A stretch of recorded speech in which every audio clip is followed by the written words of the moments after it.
নমস্কার বন্ধুরা, সুপ্রিয়ার আরও একটি ভিডিওতে তোমাদের সবাইকে অনেক স্বাগত। তোমরা সবাই ভালো আছো তো?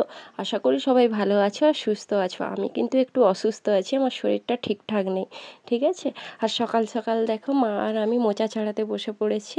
তারপর স্নান করে এসেছি, মেয়ের বায়না ম্যাগি খাবে, তাই ম্যাগি বানিয়ে মেয়েকে খাওয়াচ্ছি।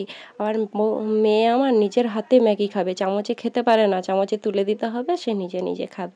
আবার বলছে মা ফোন, মানে ভিডিও করতে বলছে, আমি ভিডিও করলে সে দেখবে আর খাবে। এই যে দেখো। আর আমার মেয়ে না খেতে চায় না, জানো তো। জানি না তোমাদের বাড়িতে ওই যে ছোটো বাচ্চা আছে এরকম করে কি না। আমার মেয়ে তো একদম ভাত আর মানে বাড়ির খাবার খেতেই চাইছে না এখন, কেন জানি না। আর ওকে আমি বাইরের খাবার তেমনটা খাওয়াইনি। এই দেখো কি সুন্দর একটা ম্যাগি খাচ্ছে। ছোটো বাচ্চা নিজের হাতে খেতে শেখাটাও ঠিক ভালো। তারপরে আমি পান্তা খেতে বসে পড়েছি। আর আমার সকালে পান্তা খেতে খুব ভালো লাগে। চপ মাখা করেছি পেঁয়াজ লঙ্কা দিয়ে, আর পান্তা খাচ্ছি। তারপরে তোমাদের দাদাভাই বাজার থেকে চিংড়ি মাছ নিয়ে এসছে, আর আমি একটু চিংড়ি মাছ খেতে ভালোবাসি, তাই তোমাদের দাদাভাই চিংড়ি মাছ নিয়ে এসছে। চিংড়ি মাছগুলো ছাড়াতে বসে পড়েছি, দেখো এইভাবে। আর চিংড়ি মাছের ওই সুরগুলো না না কেটে দিলে খেতে ভালো লাগে না, তাই কেটে নিচ্ছি। দেখো মাছগুলো দেখে নাও, এগুলোকে কী চিংড়ি বলে আমি ঠিক জানি না, তাই একটু দেখো ছবি তুলো বলে এরকম ডিজাইন করছিলাম। আবার ভালো করে বসে চিংড়ি মাছগুলো বেছে নিচ্ছি। তোমরা কে কে চিংড়ি মাছ খেতে ভালোবাসো আমাকে জানিও কমেন্ট করে। এখানে চিংড়ি মাছগুলো ভাজা হয়ে গেছে।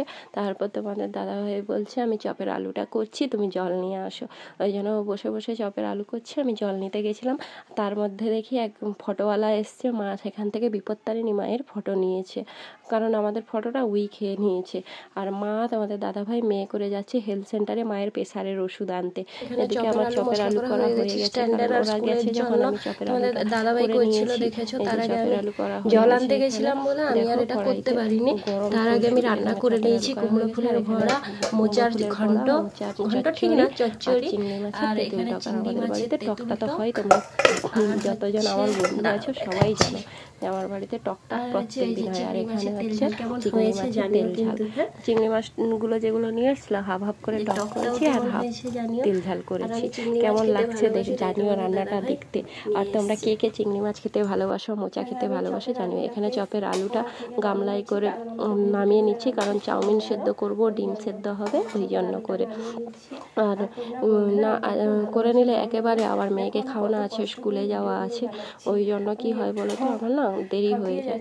ওই জন্য আমি তোমাদের সঙ্গে গল্পও করি আর কাজগুলোও করে নিই, নাহলে আমার খুব প্রবলেম হয় দেরি হলে। এদিকে ভাত বসিয়ে দিয়েছি, আজকে তরকারিগুলো আগে করেছি তারপরে ভাত বসিয়েছি, কারণ মানে তেল ছিল কড়াতে, ওই জন্য আমি ভাবলাম আগে তরকারিগুলো করে নিই তারপরে ভাত বসাবো।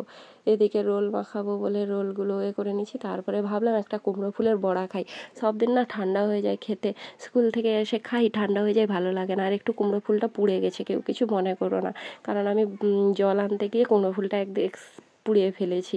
আর খাচ্ছি, খুব টেস্টি ছিল। আর কুমড়ো ফুলের বড়া খেতে, এখন তো জানো আমার বাড়িতে প্রত্যেক দিন কুমড়ো ফুল ফোটে আর প্রত্যেক দিন বড়া করা হয়, কারণ আমাদের সবারই খুব ভালো লাগে। আর কাজের থাকার জন্য সারাদিন মাথাটা চিরুনিও করা হয়নি, তাই আমি ভাবছি ভাতটা ফুটতে ফুটতে একটু মাথাটা চিরুনি করে নিই। আর চিরুনিও করা হয়নি, সিঁদুরও পরা হয়নি, তাই একটু চিরুনি করে সিঁদুর পরে নিলাম। আর দোকান যাব বলে রেডি হয়ে চলে যাচ্ছি। গাছগুলো কত সুন্দর, বাইরের পরিবেশটা দেখো। বলতে বলতে ক্যান্টিনে পৌঁছে গেছি, আর এসে তোমাদের দাদাভাইয়ের সঙ্গে কথা বলছি। এই দেখো প্রচণ্ড গরম পড়েছে জানো তো, ওই জন্য ঘামে দেখো আমার মুখগুলো পুরো ভিজে গেছে। ভাদ্র মাসে এরকম যে গরম পড়ে জানা ছিল না। আর চোখ মুখগুলো দেখো বসে গেছে, বলতে বলতে টিফিন হয়ে গেছে। এই যে দেখো শুধু জলজিরা খাবে মেয়েগুলো, আর আচার খাবে আর চিপস খাবে। এত যে কেন জলজিরা আচার চিপস খাই বুঝি না। তারপরে আমি বলছি আমিও একটা আইসক্রিম খাবো, স্কুলে এখানে থাকে আইসক্রিম, দিয়ে তোমাদের দাদাভাই একটা চকোবার আইসক্রিম এনে দিয়েছে। আমার ভিডিওটা ভালো লাগলে লাইক কমেন্ট শেয়ার করে দিও।